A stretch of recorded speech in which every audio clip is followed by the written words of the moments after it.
कारगिल युद्ध विजय दिवस के 25वें वर्षगांठ पर सेना कारगिल युद्ध में शहीद हुए अपने जवानों के घर जाकर उनके परिजन को सम्मानित कर रही है। साथ ही उनकी समस्याओं को सुनकर उसका समाधान भी कर रही है।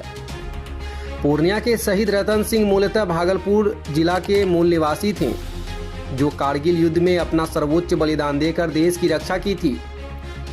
आज कारगिल से सूबेदार अमिताभ दास के नेतृत्व में सेना के अधिकारी राकेश ठाकुर, हवलदार रंजीत सिंह और हवलदार अजय मिश्रा पूर्णिया स्थित शहीद रतन सिंह के घर पहुंचे, जहां उन्होंने शहीद की पत्नी वीना देवी, पुत्र रूपेश सिंह और मंजेश सिंह से मिले और उनको सेना की ओर से भेजा गया प्रशस्ति पत्र और मेडल देकर सम्मानित किया। इस दौरान सेना के अधिकारियों ने शहीद रतन सिंह के परिजनों से बात कर उनकी समस्याएं सुनी और त्वरित समाधान का आश्वासन भी दिया। सूबेदार अमिताभ दास ने कहा कि कारगिल विजय दिवस के 25वें सालगिरह के मौके पर भारतीय सेना अपने शहीद जवानों के घर जाकर उन्हें सम्मानित कर रही है और उनके सुख दुख में भी हिस्सा ले रही है। वहीं शहीद की पत्नी वीना देवी ने इससे बहुत बड़े गौरव का क्षण बताया।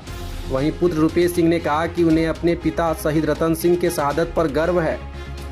आज सेना के अधिकारी कारगिल से चलकर उन लोगों को सम्मानित करने के लिए आए हैं। इसके अलावा जब भी कोई समस्या होती है तो वे लोग उनसे बात करते रहते हैं और तुरंत उनका समाधान भी करते हैं। हालांकि उन्होंने कहा कि सरकार की ओर से शहीद के परिजन को 5 एकड़ जमीन दी गई थी, जिसमें भागलपुर में जो उन्हें 3 एकड़ जमीन मिला है उस पर बाहुबलियों का अवैध कब्जा है। कई बार स्थानीय अंचल अधिकारी को कहने के बावजूद उस जमीन को कब्जा मुक्त नहीं कराया गया है। उनके माताजी जब आएंगे उनसे हमने कुछ बातचीत करना है, उनके माताजी का रिकॉर्ड जरूर करना। हम कारगिल से आए हैं, इंडियन आर्मी की तरफ से। कारगिल युद्ध के दौरान जो भी शहीद हुए थे उनके घर परिवार को सम्मानित करने के लिए और उनका कोई प्रॉब्लम है तो वो जानकारी लेने के लिए और किस हालत में है, ठीक ठाक है कि नहीं है, वो जानने के लिए हमको भेजा गया है, ताकि हम उनसे फेस टू फेस जाके मिले, उनके साथ बातचीत करें, उनका कोई अगर प्रॉब्लम है वो चीज़ को जानकारी ले और आगे जाके बताएं। अभी आप लोग कितने जन से हैं? हम यहाँ पे 1 JCO 3 आधार रैंक आए हुए हैं। हर जगह ऐसे ही जाएंगे और उनके घर में जाके उनको सम्मानित करके करेंगे। मैं सूबेदार अमिताभ दास कारगिल से यहाँ आया हूँ। ये बताएंगे। बहुत ही गर्व महसूस हो रहा है कि आज हमारे घर सैन्य पदाधिकारी आए हुए हैं, जिनके द्वारा मेमोरेंडम मां को प्रदान किया गया। एक वो क्षण था जिस समय हम बहुत छोटे थे, 17-18 साल मेरा उम्र हो रहा था, जब पापा देश के लिए शहीद हुए। शायद उस समय कम समझ में आती थी कि क्या हो रहा है और या क्या हुआ मेरे साथ। लेकिन जिंदगी तो हर किसी को है, जीना हर किसी को है, लेकिन इतने जो उन्होंने देश के लिए बलिदान दिया वो बहुत ही गर्व की बात है और वो सबके नसीब में नहीं होता है। आज शायद मैं अपने पिता जैसा नहीं बन पाऊँ या पिता जैसा नहीं कर पाऊँ, लेकिन उनके ऊपर बहुत गर्व है कि उन्होंने हमारे देश के लिए जो किया। काश मुझे भी ऐसा मौका मिला होता और मैं भी देश के लिए कुछ करता। आज मैं एक शिक्षक के पद पर हूँ और उनके शहादत उपरांत मुझे ये शिक्षक का पद मिला है और मैं प्रयत्न में हमेशा रहता हूँ कि मैं बच्चों को देश प्रेम से जोड़ूं, देशभक्ति से उसे जानकारी दूं कि हम जिस देश में रह रहे हैं उसका क्या महत्व है, कैसे अपने देश को सुरक्षित रखना है, देश के लिए क्या करना है और देश को कैसे आगे बढ़ाना है, इसके प्रति मैं हमेशा संवेदनशील रहता हूँ। आज जो हमारे बीच हमारे सैन्य पदाधिकारी आए हैं, आज मुझे महसूस हो रहा है कि आज मेरे पिताजी के सारे मित्र मेरे साथ हैं और मेरे साथ हर बुरे वक्त में खड़े हैं।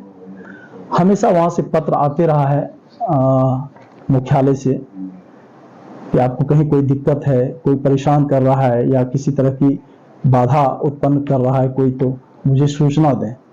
लेकिन ईश्वर की दया से अभी तक कोई ऐसी बात हुई नहीं है। और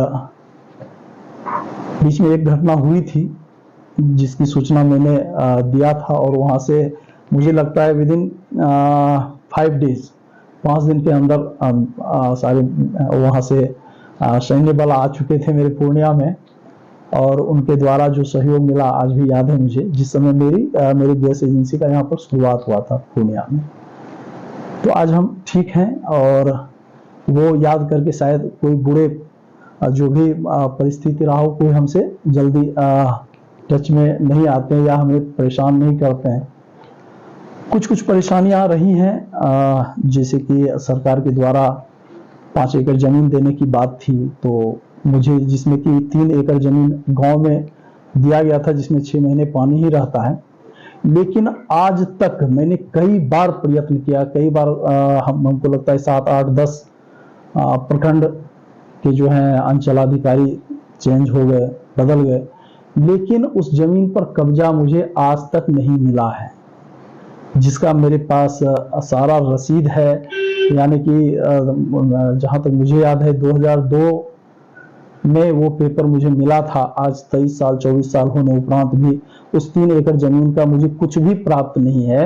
मैंने कई बार प्रयत्न किया, लेकिन पता नहीं क्या वजह है, आज भी मेरे पास वो माँ के नाम से पेपर है और सारा चीज है, उसका रसीद मैं कटवा रहा हूँ। तो निवेदन है सरकार से भी, और जो हमारे साथ हैं उनसे भी निवेदन है कि मेरी इस परेशानी को देखा जाए। और कई बार मैं सोचा कि उसके ऊपर कुछ एक्शन लूँ, तो माँ रोक देती है कि नहीं, मैं अपने पति को गंवा चुका हूँ, अब मैं अपने बेटे को नहीं गंवा सकता। किसी भी मुसीबत का जहाँ पर लगे कि कोई दिक्कत है या कोई परेशानी है, तो वहाँ तुम लोगों को नहीं पढ़ना है। तो हम लोग भी अपने आप को माँ के आदेशानुसार परहेज में रखते हैं और नहीं चाहते हैं कि किसी से उलझें, लेकिन कुछ बाहुबली हैं या जो भी हैं, हम चाहेंगे, मेरा बस यही सरकार से दरख्वास्त है कि जो सरकार के द्वारा प्राप्त है, कम से कम वह साफ छवि में मुझे प्राप्त हो जाए। बस इतना ही, और बहुत बहुत धन्यवाद जो हमारे सैन्य पदाधिकारी हमसे मिलने आए और हमारी हर चीज का खबर रखते हैं, वो लेना चाहते हैं, सुधी लेना चाहते हैं कि हम मुसीबत में हैं या किस पल में हैं। उस पल के लिए वो हमेशा पत्राचार करते हैं या फिर आके मिलते हैं। बहुत खुशी होती है कि आज जो पिताजी ने किया, जो देश के लिए उन्होंने अपनी शहादत दी, उसके बदले जो मुझे मिल रहा है सम्मान, उससे मैं काफी गौरवान्वित महसूस करता हूँ अपने आप को।